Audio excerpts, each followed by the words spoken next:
বন্ধুরা, এইটা হলো সুন্দরবনের একটা ঐতিহ্যবাহী কাঁটাওয়ালা গাছ এবং এই গাছটাকে লাভ গাছও বলা যায়। মানে কাঁটায় যে ধরলে ছাড়ে না, ভালোবাসায় যেমন ধরলে ছাড়ে না, ঠিক তেমনই একটা গাছ। সেটা হলো হেতেল গাছ। হেতেল গাছ এইটা আসলে খুবই খুবই বিপজ্জনক কাঁটা। এই যে দেখেন কাঁটাটা, আমি একটু ধারে থেকে নিলে দেখতে পাবেন, বুঝতে পারবেন প্রচণ্ড পরিমাণে কাঁটাওয়ালা গাছ। তো এই গাছগুলো দেখে আমার মা কিছুটা আবেগ আপ্লুত হয়ে গেছেন। সে বলতেছে যে একসময় আমাদের পানের বরজ ছিল, সে পানের বরজে এই গাছগুলো নাকি খুঁটি হিসেবে ব্যবহার করত। হ্যাঁ, আমরা হেঁটে যাচ্ছি সুন্দরবনের গহীন জঙ্গল থেকে। কিছুটা আফ্রিকান ধাঁচ আছে। এখানে একটা মরা গাছ দেখা যাচ্ছে।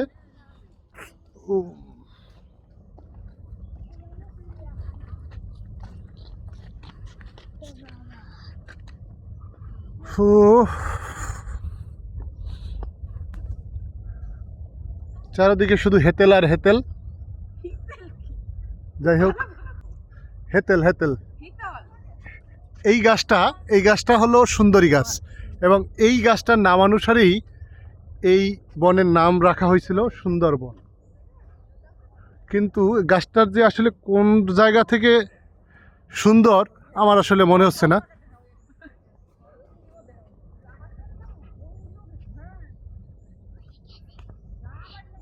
আমরা হাঁটছি কিন্তু মামার দেখা পাচ্ছি না। মামা, তুমি যেখানেই থাকো চলে এসো মামা, আমাদের একটু দেখা দাও।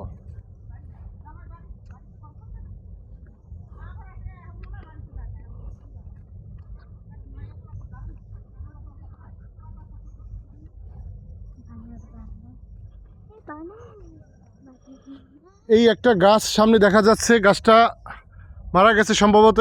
এইটা সেই সিডরের আক্রমণী গাছটা মারা গেছে সম্ভবত 2007 সালে বাংলাদেশের সেই ভয়াবহ সিডর হয়েছিল।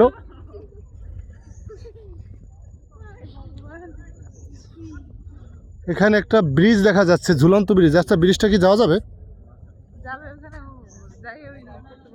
আচ্ছা, একটু দেখে আসি। এই যে এদিকে আসো, অল্প একটু দেখে আসি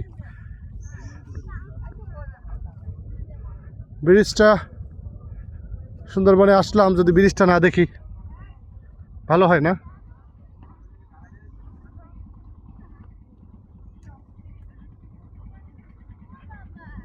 আমরা এখনই ব্যাক করবো, এই অল্প একটু জায়গা দাঁড়াও। এটা হলো সুন্দরবনের মধ্যে থেকে একটি খাল বয়ে গেছে। এটা হলো সেই সম্ভবত কিছুটা ঝুলন্ত ব্রিজের মতো করতে চেয়েছে রাঙামাটির ধাঁচের, কিন্তু ব্রিজটা একেবারেই স্থির, নড়াচড়া করছে না।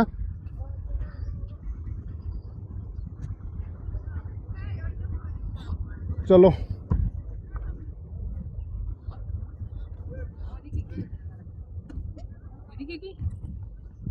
ওদিকে এরকম আছে, থাকো। চলো চলো চলো,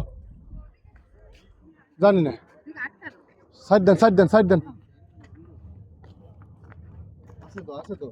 আছে এরকম আরো জায়গা আছে।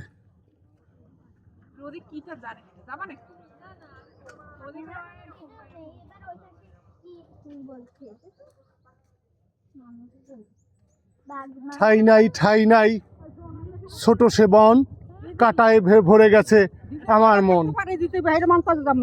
হ্যাঁ, দিদির বেলা থাকলে বাড়ি পাঠিয়ে দিবে।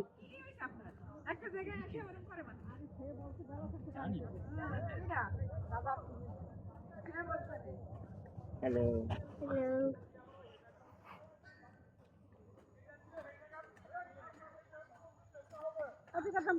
এই কথা বলুন, এদিক দিয়ে বাইরে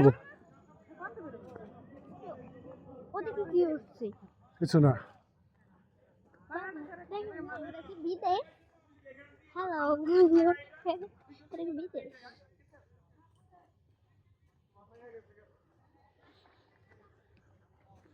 এত পরিমাণ হিতল বন,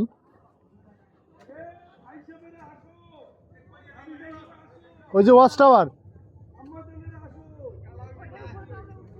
এইটা কি ওয়াচটা নাকি একটাই আরো আছে?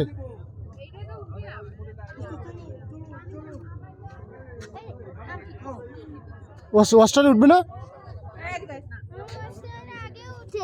তা আমি উঠছি। ওয়াচটার কি আর কোথাও আছে?